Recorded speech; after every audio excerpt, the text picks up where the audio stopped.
Hello, and welcome to Art Beat, a podcast where we talk to artists about their craft and making a living as a creative. Today I'm excited to talk to Katie King, the potter behind Waxing Gibbous Pottery. She's a part-time speech therapist who teaches wheel throwing at a local studio in Durham, North Carolina. She also offers an Airbnb Experience class at her home studio. In this conversation, we'll dive into all of the details of her process of working with wild clay, making her own materials, glazes, plaster molds, you name it. It's so great to see you. Yes, you too. But yeah, I'm so excited to have you on. Thanks for joining. Yeah, thank you so much for having me and inviting me. Do you want to talk a little bit about yourself, who you are, and what you do? Yeah, sure. So I'm Katie King. I live in Durham, North Carolina, and I'm a potter. I'm a pottery teacher, and I'm also a speech therapist part-time too. So kind of a lot of things. When you teach, where are you teaching? Are you teaching on your own, freelance, or at a school or anything? Yeah, I do a lot of teaching. So for pottery, I teach wheel throwing classes at Claymakers, which is this really big community studio here in Durham. It's actually where I started taking classes in Durham and worked out of that studio for a long time. And then now I've been teaching there 2 years, which I love. Sometimes in my studio, I do workshops through Airbnb Experiences, and those are all about processing wild clay and then doing small hand building projects. But that's just like a one-time, like little, almost like sip and paint kind of thing, but with pottery. So, yep, I teach. So it's kind of a mix of things. And then with speech therapy, I'm in private practice and I work with kids virtually, and then work with some kids in their homes or in daycares. Yeah, big mix of things. That's very cool. Yeah, the Airbnb experiences, I think that's one of the best things that they have done, honestly. Mhm. I think I did one probably back in 2020, 2021, and it was pretty cool. It was like a cooking class virtually. But Mm. yeah, how's that been going for you? Well, I did it a lot more in like 2021, 2022, and then I took a break from it completely, didn't teach any of them in 2023 because I just needed time to focus on kind of redoing my work and doing a lot of just kind of research and development on the wild clay stuff and in my own like studio work. So I was just like, I need a break from it because, students come for like an hour and a half, 2 hours, but then there's all this work afterwards that goes into like firing their pieces, glazing them, packaging them up to ship off, like cleaning the studio beforehand and then resetting it after. Cause it's like, I have a, relatively small space. And so it's like, I have to flip it every time I do a class. And so, it was a really good source of income, but it also was kind of taking me away from working on like my own work. And I realized that and kind of had to dedicate last year to working on my stuff and all the kind of behind the scenes stuff of building up a new body of work. But I just started doing them again. I've just done a couple this past month. And like, I don't want to do them too often because, it's a lot of work, but it's fun and it's a really good way to like make extra income. And also too, like, I don't know why more artists aren't doing Airbnb experiences. Like, yeah. And I thought, I thought of it one day only because I was going on a trip and then was looking at, we had booked an Airbnb and then of course they suggest like experiences. And I saw where like people were doing like pottery stuff and other kind of things like that. And I was like, oh, like it just kind of snapped. Like I could do that in my own studio. I also too wanted to get a teaching job at like a bigger community studio, but I didn't have any like pottery teaching experience, even though like I have a lot of teaching experience from speech therapy for many years. It was kind of my foot in the door of like, well, my own way of like saying I'm going to teach in my own studio and kind of building that up. And then I was able to say, well, I've been teaching this for 6 months or whatever, when I then actually like proposed teaching at the big community studio.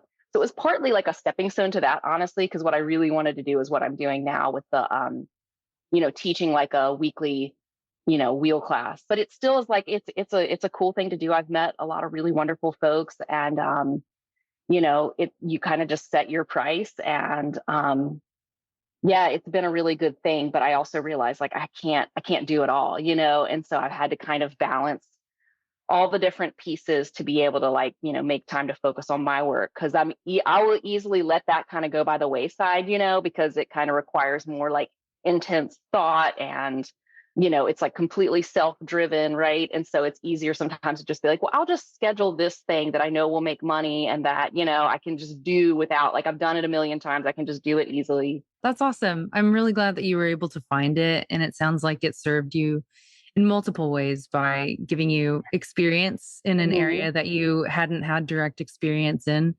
and taking you to the next step. And then, more money is always helpful. Yeah, for sure. And it's definitely like, I would totally recommend that folks do that. And like, yeah, Airbnb does take like a cut of what you make, but they also like deal with all the like payments, and they bring a lot of people to you that otherwise, I would have had no way of meeting. So it reminds me of Etsy in a way that they have yeah, their own traffic and their own like marketing. And yeah, when people go there, they're looking to buy, right? Like right. they're already looking for an experience. And so if you just put yourself out there, then they will find you, which is great. Yeah. Yeah. And I've had a mix of like local folks who are looking for something to do, or people who live maybe an hour away. So they're not like spending the night here. But I've also had a lot of people who are in town for whatever reason, or they're doing college visits or coming in for like a concert or something. So it's been like pretty surprising, like the mix of people. I think people will gravitate toward this more in like the shop local aspect of like they want to hear from someone who's doing it themselves rather than set up in a studio just teaching, like turning around classes all day. Then again, a community studio is a great place to get connected to different teachers as well. So it's great that you've been able to experience both things. Yeah, for sure. And it's different too with the community studio class. They run 6 to 7 weeks. So like you're really getting to know people in that class. So I've been teaching the intermediate wheel class there for 2 years now. And, I'll have a lot of repeat students too, but it's cool because, someone might come in and they've taken a beginner class or something, but then they come into my class and it's like, okay, well, let's really refine that technique and maybe teach you to make something with a lid on it and things like that. But you get to know people pretty well because it's like a 3-hour class every week for 7 weeks. So I love that because you get to go deeper. Like with the little Airbnb workshops, it's fun and, you get to learn a little bit, but it's like, you really can't, like, you can only teach so much pottery in an hour and a half. Like you really need a lot of time and a lot of practice to really get like confident with it. So I like being able to go deeper with the students in that class and really like, and they get to know each other and stuff because you're in there, for a long time. So I love that format. Locally, I've been trying to find something because I came back to ceramics in general, but just took a pottery class with a girlfriend of mine.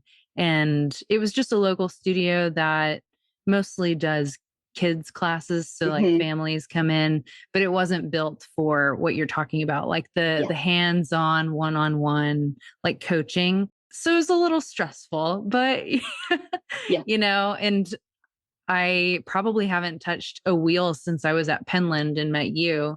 So it was like starting all over.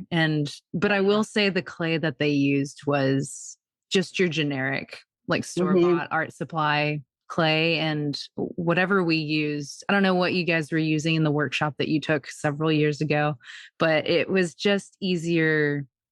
It seemed easier to handle, like less, like maybe it was more natural, more mineral. Yeah. So I know, I'm so curious what clay they were using. So there's a wide variety of quality of clays out there, and a lot of the commercial ones are not good. But the ones in North Carolina are pretty good. So we used a lot of high water clays at Penland and some Starworks clays. And the Starworks clays, I think, are super cool because a lot of them do use local materials and like they mix it properly and all, which is like this whole other rabbit hole of like nerdiness about the clay and the science behind it, which I have totally become a member of that cult. And I'm, totally, even way more so than when I was in Penland in 2015. Yeah, a lot of their commercial clays can be really crappy and they can be actually inconsistent to, Yeah, it's a whole thing. It's a whole thing. But I think North Carolina is a little bit luckier because we have such a pottery history. So high water clays are decent, and then the Starworks clays are really cool. They're just harder to get your hands on because you kind of have to go there dry. It's like an hour and a half for me, so I don't go there that often. But yeah, the studio I teach at, we use high water clays, and yeah, there's a range. We have some standard clays too, and like I don't know. But Yeah, yeah, I'm super opinionated about my clay materials. But then once you as start you making your should own be. clay, yeah, once you get to the point where you're making your own clay and glaze from scratch, you're like, well, shoot, it's like if I can do this, like, can't they do it better? Like, you'll have a whole team and a whole factory, I'm just me. right? Right? Yeah. Yeah, me and my like little studio. So So I want to back it up a little bit. yeah. So I actually don't know if you've always been in Durham or if you lived somewhere else before, but I guess I want to ask that, considering that Durham is such a pottery rich area, like you Mhm. said. And then my question after that is, how did you find pottery? Like, how did you get into it? When's the first time you Yeah. touched clay? So I've always lived in North Carolina. I grew up in Greensboro, which is an hour west of here. Then I came to Chapel Hill to go to college, which nothing to do with ceramics, like all like linguistics and speech therapy. But Yeah. and then I've kind of lived between Chapel Hill and Durham for the last 20 years. So I've been in Durham now like 11 years, but I've kind of bounced between the two cities. I mean, they're like right next to each other. It's the triangle area of Raleigh, Durham, Chapel Hill. I've been in the area for a long time, and in 2010, I first touched clay in like middle school and then high school art classes, but we just did like I always really liked it and kind of gravitated towards it, but we didn't like we had like one day on a wheel because there was like one wheel for the whole like class, and this was in an AP art class. Like their resources were just not there. Yeah. But we did do like some like coil building pots, which also like I had good art teachers, but none of them were like ceramic artists, and so they taught us okay. They meant well, right? But like they didn't really know how to teach us. And so I just remember how tedious coil building was, and like I hated it. And I've now gone back and done some coil pots that are actually like kind of fun and like more efficient. So now I'm like, I'm not going to choose coil building, but it's fine. But anyways, long story short, so I got one day on the wheel and I was like, well, this is really cool, but like, didn't really get to do much with pottery. We just made a few little things. So I was working full time in the public schools doing speech therapy, and was just kind of bored, just kind of like needed something different. Wasn't like ready for a job change yet. And so I started taking a wheel throwing class because a friend of mine had done that, and it seemed like super cool. And I'm like, I've always wanted to learn that. So I took a wheel throwing class in January of 2010 and was hooked. That's awesome. No, I love it. And I mean, even though my experience sometime in this last year wasn't Mm-hmm. the best, like it just made me want to get better. It made Yeah. me want to go back. And yeah, so I already mentioned that I'm thinking about going into an evening class. It is quite a commitment if you want Mm-hmm. to really, because it's 6-7 weeks, however long a Yep. semester or a series is. So, but yeah, I think I want to. You should. You should. Yeah. Fast forward to your studio name, Waxing Gibbous Mm-hmm. Pottery. Can you tell Mm-hmm. me a little bit about what's behind the name and how you came to that? Yeah, I was making in I think 2014 maybe ish. I was making these like bowl sets of like I guess like five like dessert bowls, and they would each one be a phase of the moon. So you would look down like bird's eye onto the bowl, and you would see like whatever shape of the moon, and then I'd label them on the outside what phase they were. And I was like, oh, gibbous, that's a fun word. I Yeah. like that. Oh, that would be a cool name. And then I was like, maybe that could be my studio name. And then the waxing gibbous is the moon that is almost full. So it's like the growing gibbous moon. And the gibbous phase is the phase that's between like a quarter moon, which like we think of as like a half moon, but it's technically a quarter moon, and then the full moon. It's that in between where it's mostly shining, but it's not like there's still like a sliver of dark. So I decided to name my pottery studio or business that, and thankfully like I still like it. So it's worked. I haven't had to change it. I still really like the name, and it can be hard to spell and pronounce, but I think a lot of people kind of like it too. No, I think it's great. I love moon phases and Hmm. all of the science behind that. So that resonates with me. So I like it. And going back to kind of the nerdiness of Hmm. the materials, the clay that you use. So some of the pieces that like we'll see on your Instagram or on your website recently, what kind of Hmm. clay are you using there? And is it wild? It is. So the recent body of work, it's a really dark red, like dark terracotta, and that is wild clay. And I started kind of playing around with wild clay, and I think 2019 we were like, planting something in the garden, and like when the soil in Central North Carolina and a lot of the like, I think into South Carolina and Georgia, a lot of the South is this. It's very clay heavy. So, you dig anything and pretty soon you hit clay. And when it's dry, it's rock hard. And when it's wet, it's super sticky and mushy, but it's always heavy. It makes gardening a pain. Yeah. And it stains everything because it's like, not always red, but it's often like a rich red.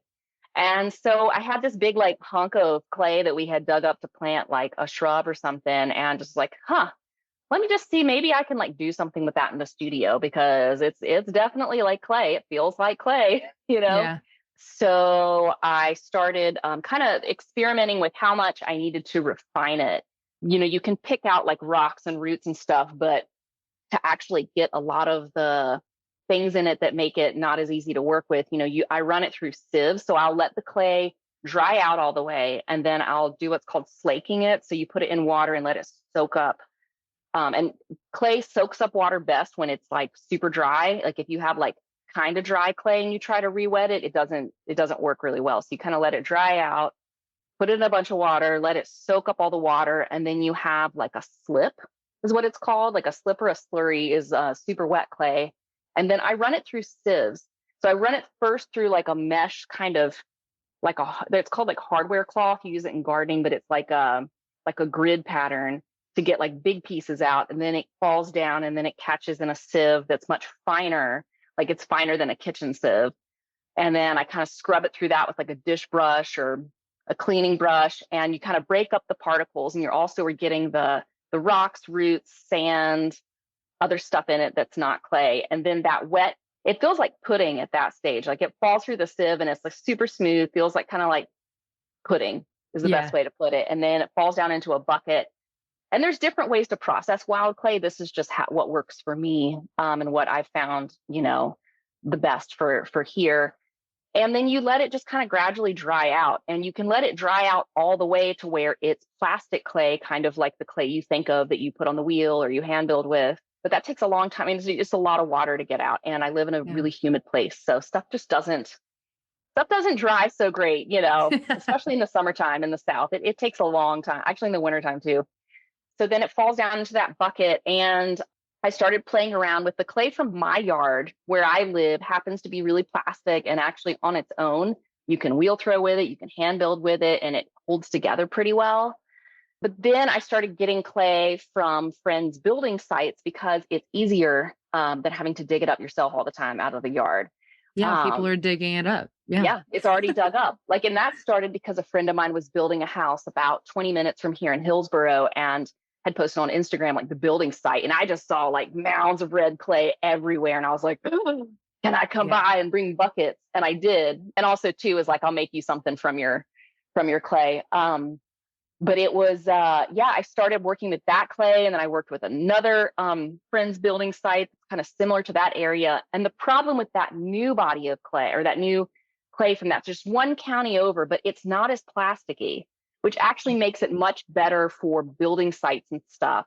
And you can go down the whole like soil science like rabbit hole with all this stuff too, and there's like maps you can look out online for what kind of soil is where you live.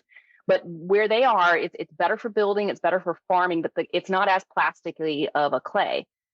So for that, I found that it was cracking a lot when I would try to hand build with it.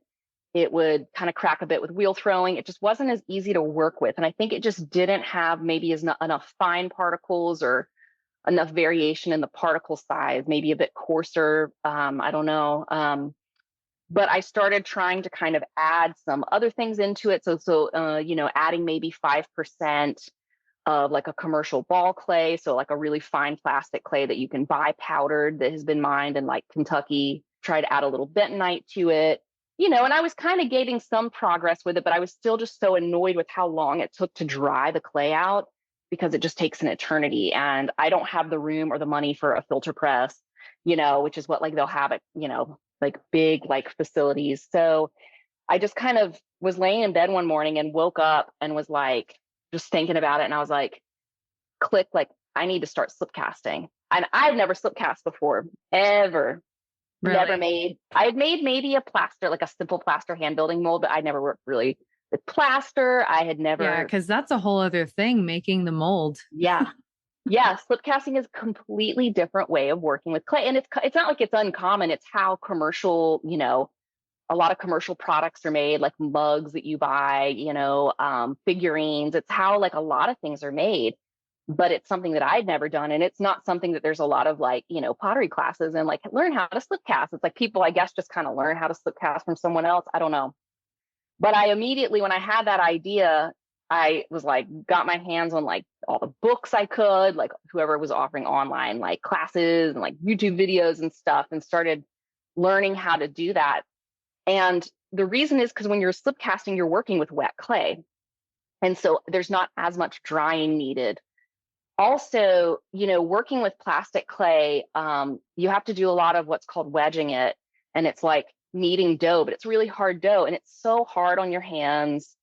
And they make equipment that kind of does it called pug mills. But once again, it's something those are like thousands of dollars. They're huge. Like I don't have room for one in here. So Yeah.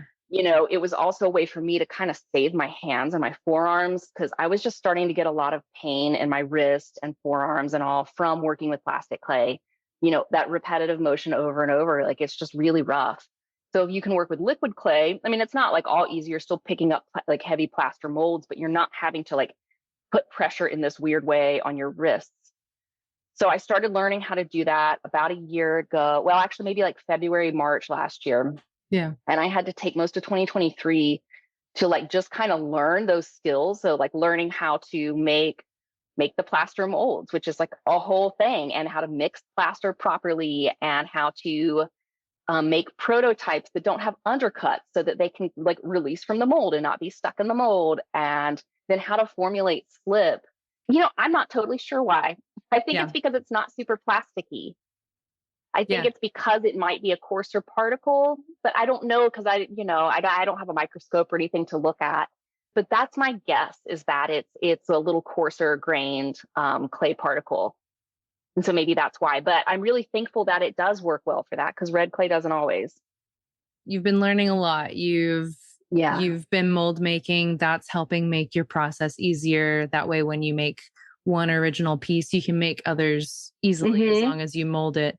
How are you applying that to your business or your website or anything? All the work I've been making now has been slip cast and with that dark like wild red clay, which has been cool because it's been able to become like a selling point, of like this is made with local. I mean, it's 90% local clay. I've added in about 10% of some other things to help it melt a little better and maybe just kind of hold its shape after molding a little bit better. But it's Yeah. otherwise, I'm able to say like this is made with stuff that came from 20 minutes down the road that I dug myself, and like no one else is going to be able to give. There's lots of like, anyone can make a this kind of shape vase or something, but like, no one else can like make stuff from the same clay. I mean, the same clay that you have, it's like your proprietary blend. It's like I have a thing on my website where it says like terroir, because we're also into like, where's your wine from, or your like single origin coffee. So I'm like, well, I'm just gonna, you know, play that up that like it's single origin pottery, or almost. It's really close to that. So it's been able to become kind of part of like my story and my branding and my selling point, is that, and that this stuff is special, and it's definitely like hyper local and very, special to like where I live, that this is our natural resource. It's also become kind of like an eco selling point too, of like clay materials are usually shipped from all over the world. That shipping has a lot of carbon footprint to it. So it's like, Well, this clay, just traveled down the road a little bit and it's a small batch. It's not some big open pit mine. So it's been kind of cool to be able to say that. For me, the biggest thing, all of that has been great, but the biggest thing for me is that it got me excited again to be making stuff because I had just kind of gotten in a rut, not as motivated. And I think sometimes, you've just been doing something long enough, there's not maybe that newness to it or that challenge or that brain puzzle. Yeah. And I've been making mostly wheel thrown, some hand built work for a long time. And it just I just got in a rut with it. And so it was like, I was super excited to like wake up and come into the studio and like read the books on it, all the nerding out. It just kind of got me really, just learning this new skill and working with this super challenging material. Cause I then also had to make my own whole set of glazes to go with it. Cause it just does not work with commercial glazes. They crack on it. It's just, all the challenges. It was like a little bit overwhelming, but it was also like really motivating for me. And I think I need a little bit of a degree of like newness and challenge to like really be engaged with something. So that's kind of the biggest thing is just for me, how it just made me feel like super excited again to be working with clay.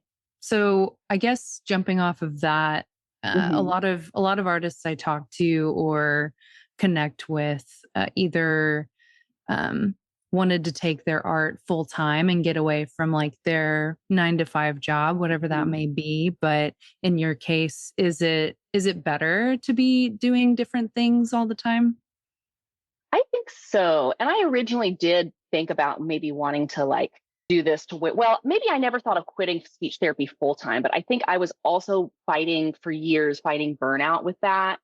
I've Yeah. been doing speech therapy since 2007. And like anyone who's in a helping profession knows, like it's exhausting. Like it's just emotionally hard. Also, it's kind of physically hard. I was driving around, seeing kids in and out of my car, lugging like a bag of toys. Like it's just, you get to where you're like, I just don't want to do this all the time forever. I still like doing it in, a part-time amount. But yeah, so for me, it was a way to kind of maybe supplement income to maybe do speech less or just to have something else that was engaging me in a different creative way. But I don't know if I'm trying to think if I ever thought that I would do it full time. And I guess I do more pottery now than I do speech. I think I like having a mix because, it just uses different parts of your brain. You get to just kind of interact in different ways. I also, too, I don't think I would want the pressure of like my artwork. I mean, the pressure to like pay my bills being on my artwork. And I also, too, Yeah. like I'm married now. And so, like, you know, my husband works. And so it's like, it's thankfully now, like, there's also what also balances out everything is like his income. And we're able to have a mix between all the different sources of like stuff I do and then his job. I like what you said about diversifying your income, right? Mm-hmm. It's pretty important, I think, especially nowadays. Even people who have like a full-time career, with the economy and everything, I Yeah. feel like side hustles and like other sources of income are more important now than they've ever been, especially because, depending on your job, you could be laid off. Like anything can Mm-hmm. happen, right? So Mm-hmm. like widening your horizons, expanding your skill set so that you can do different things depending on like where life takes you, right? So I think that's important.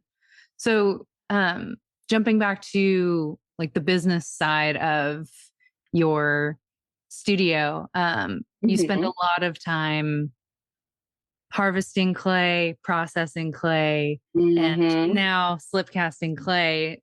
Apart from the actual making of the work, where do you think you spend most of your time? Okay, well, teaching, but then that's also kind of its own little separate thing, from Yeah. that. Gosh, what would I say that I do? I mean, I do most of my time is spent making well, here's what I'll say. It's making, but also when I think about what I've been making the last year, a lot of it's been textiles and R&D. So I would say that for the last year or so of my life, it's been rather than actually like making a product, I've spent so much time doing glaze tests, making batches of clay and then firing them and then taking measurements on them and Same with the glazes. And then figuring out online on some software about like what glaze tests to run. And I've also been in online classes. I just finished like a 3-month class with Ceramic Materials Workshop, which was fabulous. Love them, totally recommend. But it was all on glaze chemistry. And I've been doing between certain materials classes and slip casting online classes. I've been doing a lot of like learning and stuff. So I'd say the Yeah. last year, like I put in so many hours between classes and just trying to troubleshoot and figure out how to make molds and work with plaster and all this stuff. All this R&D has been such a huge amount of time that like I don't get paid for it all. Like I did end up making some products in the fall and had a few markets in the fall. So it's like I did have some, products I made and sold, but really like most of what I've been doing the last year has been nothing that makes any money, just like a lot of testing. But I also wanted to like commit to giving myself the freedom to do that, because I knew that like if I was going to make this new body of work, if I was going to work with these new materials and make this stuff that I was excited about, like I was going to have to like sacrifice a lot of time for that. And I say sacrifice it when it's like I like doing like all the testing stuff. I kind of get sad when it's like later in the year and it's like I have markets coming up and it's like, oh, I have to like get into production mode. Like I miss all my like testing or my trying out all these crazy things. So I found that, yeah, giving myself the time for that, but that also is it doesn't make money. But I realized that for me, like that can't be the only reason why I do this, because I know it is for some people and that's great. But I just know that for me, it doesn't quite work that way. Like I've got to do, I'll go do other things to make money. I'll teach and I'll do therapy and stuff like that. But yeah, I kind of have to protect some of the play aspect of this and some of the experimentation aspect of this. Because for me, that's what gets me really excited, is the doing things experimentally. So do you prefer to kind of work on your own, or do you ever see yourself maybe someday enlisting someone's help in doing either part of the clay processing with you, for you, or the business admin side of things? I feel like with the business admin, I don't have a whole lot of that because I don't do a whole lot of production or sales or anything. So I feel okay on that. I'm also just used to, I've been self-employed as a speech therapist for over a decade now. So it's like, I kind of like, I hate doing my taxes and stuff, but I'm also just like, I can do it. It's just kind of, it's annoying, but I'm like, oh, I've been there, done that. Like, I kind of know, what to expect. And I don't, haven't had the need for any admin help yet. But what I would love to have help. And like, I think I just need to find like a college student or high school student who's interested in clay and be like, just, if you want some part-time work, like come and sieve my clay, come and mix my bucket of glaze, sieve my clay, because those things take a while. Yeah. And, it's not like you have to put a lot of thought or skill into it. It just needs to get done. So I feel like with certain things like that, I would love to eventually have someone come and help with a lot of that, like physical labor of the mixing process. It's a lot. But yeah, what I have had help, and it's been very intermittent, but what's really helped me over the years is having friends. Like I have a friend who's a photographer who took, photos of me working in my studio, because like you can't really take photos very well of yourself, or I sure can't, and those have come in so handy because they're on my website, they're on the Airbnb Experience page, I use them on socials, so just having someone come and do that for me was really great. My first logo, a friend designed that for me, and that was awesome to have like someone professionally do it. I've since like done my new one, but having that logo, it served me so well for years. No, that's great. Yeah. Finding help where you can, right? Thinking about all of that as a creative person today in these modern times, how would you define success then? Gosh, for me, which is like, can't speak for anyone else, but I know for me, success as an artist is making things I'm excited about, making work I'm proud of and that I'm excited about and that I find engaging and really want to share with people. I don't know if I would have always defined it that way. I would have thought maybe going full time or being in some show or gallery meant, I'd reach success. But I think for me now, yeah, I think it's just like keeping that love of making alive and, keeping, yeah, just making stuff that I'm super into and excited and love would be success for me. And of course, it's nice to sell stuff too, especially because, ceramics are expensive. Like, all the tools and materials and stuff. So it helps. But I think the main thing for me has to be that I'm making something that's engaging to me and that I'm really proud of. So like your connection to the process and what you're Yeah. making. Yeah. I like Yeah. that. Yeah. I like that. And I think I agree too, because especially in more like commercial art areas of, the US or different industry focused areas, you can really get lost in like the commercial, the marketing aspect of it. So yeah, I like that. I have fun with some of the marketing and branding kind of stuff, and that's all interesting to me. And I've done a little bit, not anytime recently, but I've done a little bit of production work, and like making 100 of the same thing just doesn't interest me, Yeah. like it just, I'm like, there's other way. Like if I'm just doing this to make money, like there's other ways to, there's Yeah. other ways to go and do that. Production side doesn't quite interest me. I think that also too is like, that's just a different animal, like I don't want to be East Fork because I'm not going to employ, 100 people. Like that's not me. But I'm so glad they're there doing what they do and making cool stuff. But it's important to just kind of figure out like, who do you want to be or what do you want out of whatever art? Do you want to monetize it or do you want to protect it as something for yourself? And there's no right answer for, right or wrong. It's like what's right for you and what's most meaningful and like right for you in your life. That brings me back to something you said earlier, which was you didn't want to depend on your art to pay your bills. And I think that's important too, not putting that much pressure on yourself. If it naturally goes in a direction where that happens and, you can rely on it, that's great. But I think just not putting that much pressure on yourself, especially if you're like first starting out, that's important. Yeah. Yeah. And it's really hard. Like in ceramics, it's really hard to make like a full income. I know people do it, but it's so much physical work. And it's also, there's just so many people out there like making and selling ceramics now. It's not, it was different, 20 years ago or 10 years ago. It's just, I think to go into it and just expect to like make money, you got to have realistic expectations about it and just know like how, or just know that like burnout may be a thing that you'll encounter with that. And I don't, I got a little bit burnout, this was years ago, but with doing pottery, and I just there was a point where like I didn't come in my studio for like several months. And like that's fine if you need to take a break, but like I just was like, just over it. And I think that's like my biggest fear of like that happening again. You've been learning a lot, is what you said. You're trying new things. So last year you were focusing on mold making, slip casting. What do you want to focus on like next year, this year? So more of the same, like getting better at making molds. I'm going to soon start making silicone molds of the plaster molds so that then I can easily reproduce a bunch of the same plaster mold, which will make it easier to make multiples of stuff, but also it will mean that, molds deteriorate over time. The more you use them, they break down. The plaster just doesn't last forever.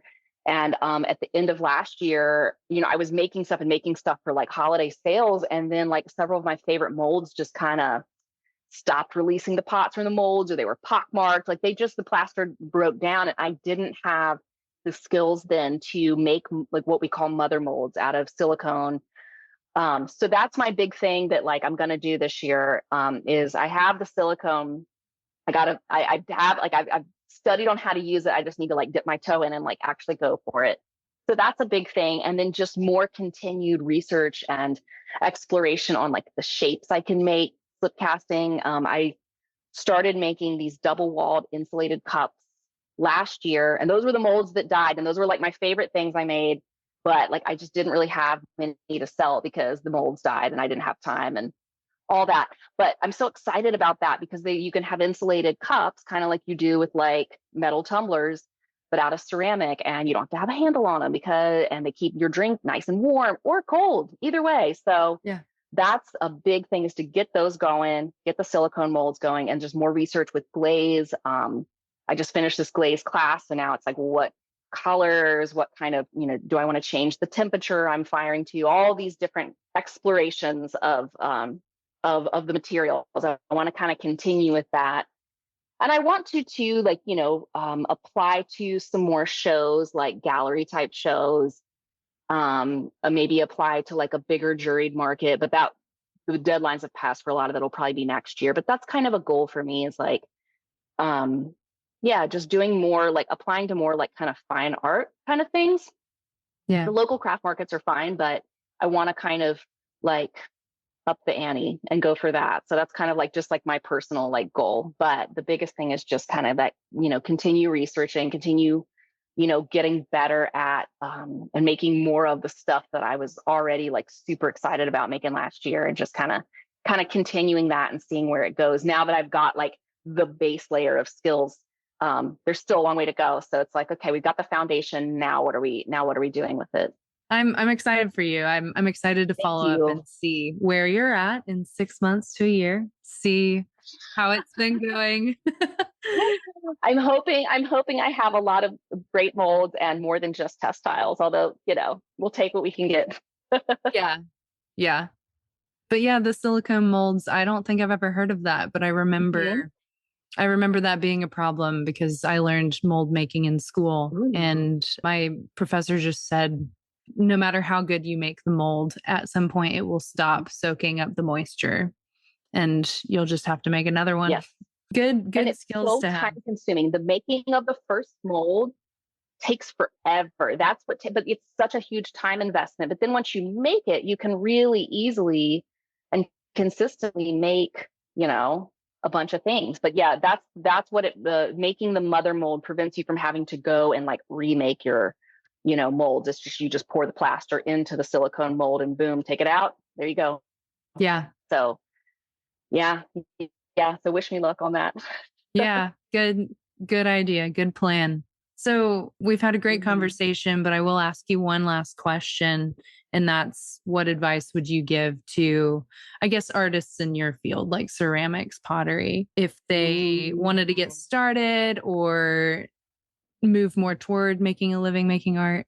I would say to just take the class, whatever it is, whether it's like like I just want to take this, evening class, whether it's an online training, whether it's a workshop, like the best thing I think you can do as like a ceramic artist is get like get educated. Like it'll make your life so much easier. So whether you're just starting out or whether you're like me, like I don't know how to slip cast. So, instead of figuring out myself, like I'm gonna take every class I can get my hands on online. And like I literally have like any online video class, I have found it and I'm taking it.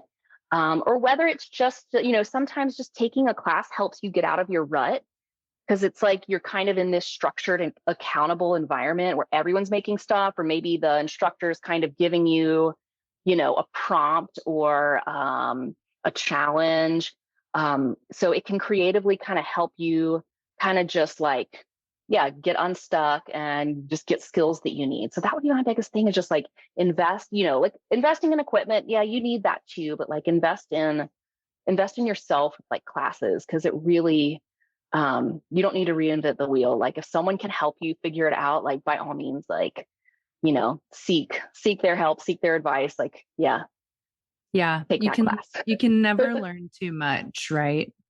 hmm Yeah. hmm For Learning sure. and continuing education is very important for anyone and everyone. Oh my So, gosh, I know. And that's why I love teaching. I love teaching because, like, we always think about people put their kids in all these classes like all the time in summer camps for stuff. And it's like, well, why don't we invest in ourselves? That your childhood years are just such a small fraction of the rest of your life. And, for me to get to see people come in, whether it's in my Airbnb class or at the big studio class, to come in and they're doing something for themselves, and like they're just so excited to touch clay and like try something, and people's like tendencies towards perfectionism come out, or and it's like it's just so good for folks just in any way to like take a class. So I'm really passionate about adult education, and I think like everybody needs to be doing some kind of learning, some kind of class. Like it's just good for you. But especially too, if you're wanting to, explore like being a potter, ceramic artist, like please,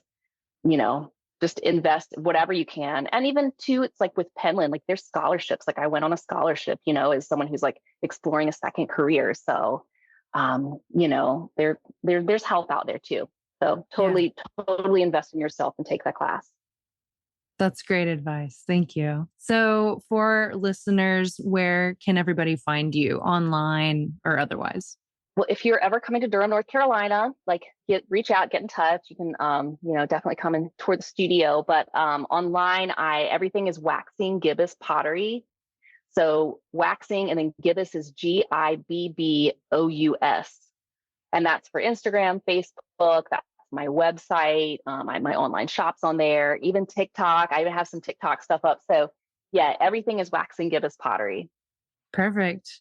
I'll have to check out your TikTok. I didn't know you had one of those. I haven't posted in a while, but it is there. So Yeah, it's fun stuff. Awesome. Well, yeah, thank you so much for joining and giving me your time and sure. for the wonderful conversation, Katie. It's been Oh, awesome to catch up, and I would love to come to Durham and take one of your Airbnb experience oh classes. yeah, please do. Please do. Perfect. Oh, well, Well, thank you have a so great much. This rest of was your great. I enjoyed it a afternoon. lot. Yeah. Thank you so You much. too. Have a good one. We'll chat later. Thank You're you. welcome. Thank you so much for listening. If you like the show, please give it a rating and share any feedback in the Q&A after the episode.